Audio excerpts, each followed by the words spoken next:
Today, we're going to talk about some potential fallout for bad faith Senate actors. And also, I'm going to try to talk about the foreign policy situation in Russia if we have enough time.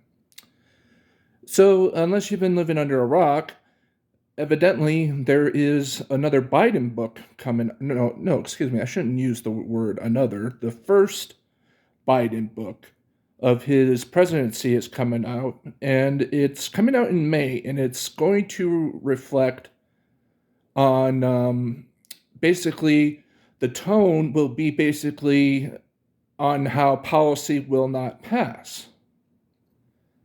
Who's been an obstacle to getting things passed?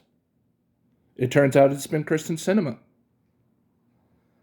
You know, Joe Manchin has been willing to compromise on areas, but Kyrsten Sinema, she has stopped President Biden from promoting his signature American Rescue Plan in Arizona.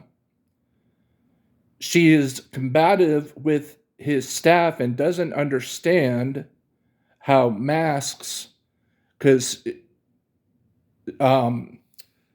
one of the reasons that evidently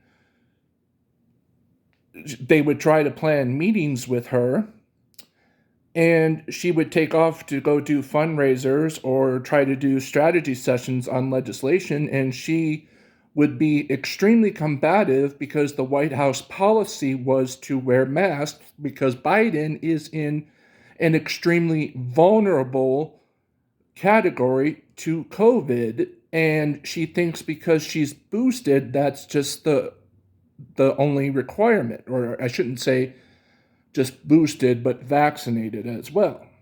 So she has been fighting mask mandates as well, and she also just voted on a Senate measure to repeal mask mandates on travel. So why is she completely going GOP now? Well, let's be honest. Her campaign is being flushed with a lot of GOP donors.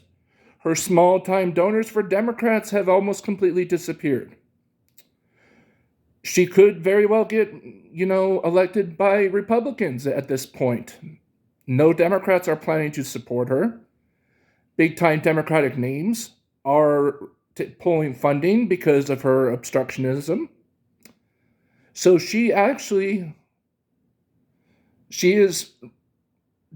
done nothing to reverse the damage that she has done. In fact, she has encouraged the opposite. She has doubled down on the worst areas. So I have never seen in my career in politics, while I was in that or covering politics, a senator so defiant on digging her own grave. Most senators, when they see such public backlash, they at least make some type of gesture of goodwill to their base, to please their base, the people that got her in, because she only won the vote by less than 3% of the vote. So a very small majority got her seat. So it can easily switch back to red. And if the election were held today in Arizona, she would easily lose into the teens now. That's how bad she is that's how bad polling-wise she is with Democrats right now. It would be interesting to see if the Republicans save her, but we soon shall see. And I know a lot of you like to say, well, the election's not till 2024. People will have goldfish memories when it comes like this. Well, the fact that there's been no progress, that's pissing off a lot of Arizonans, and that's what she refuses to understand. She thinks because she got the tiny infrastructure bill done, and that she voted for the American Rescue Plan, and also because she voted for a government funding bill, that's just enough. She thinks the Democratic priorities are overreaching, and that's hurting her. But yet she's made no effort to get the real heart of Democratic bread and butter issues done. And I mean none. So now we're going to talk about Biden foreign policy. Okay, so one of the things that while I was having to be on a forced absence because of a bad case of bronchitis is Ukraine was invaded by Russia. American intel was dead on about this, and right now the president over there is very much a wartime hero, but also it is the official position of the far right that he is some type of Nazi crook. And also in Russia, Tucker Carlson is part of Putin propaganda, but Tucker Carlson has become so arrogant that he doesn't seem to mind. So back in the 1980s, the Cold War era, stuff like that, Republicans used to be anti-Russia. Everything was so anti-Russia. You know, Reagan was the big champion of seeing the Soviet Union fall. And now, even if it is just the craziest of the Republicans saying that they are pro-Putin in anything, what the hell has happened?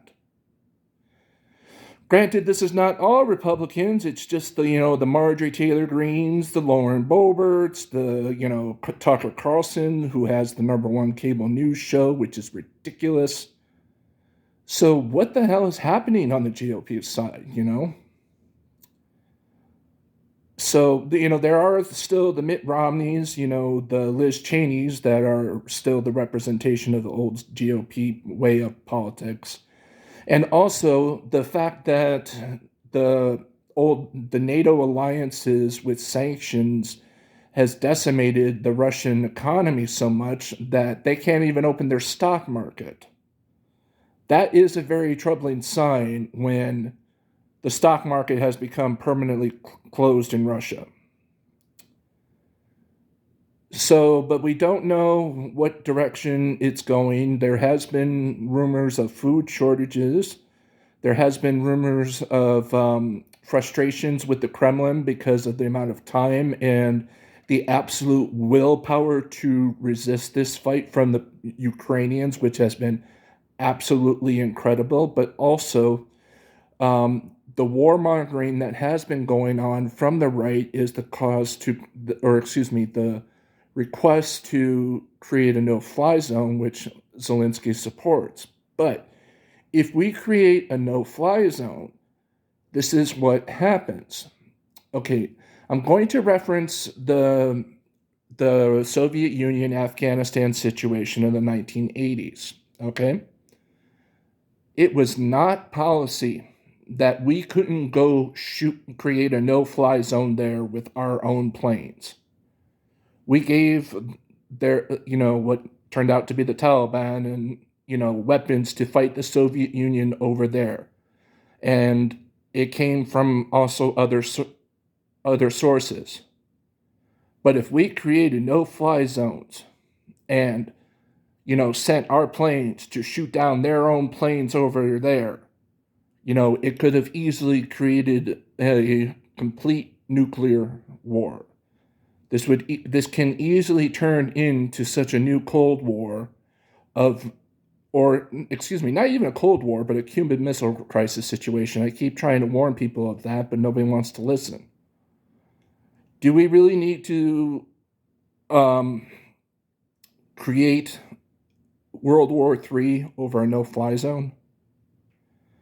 I mean, granted, every single person who understands foreign policy understands that, the Ukrainians don't deserve this. But this is a very tricky situation because Ukraine is not a legal part of NATO. It is not a legal part of the EU. It has backdoor diplomatic channels, but so we are helping in other ways, but we can't help to the fullest extent possible without creating World War III.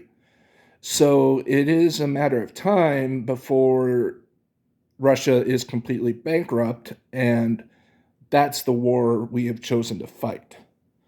I'm Todd. I'll see you next time. Like these videos, hit the subscribe button, share them.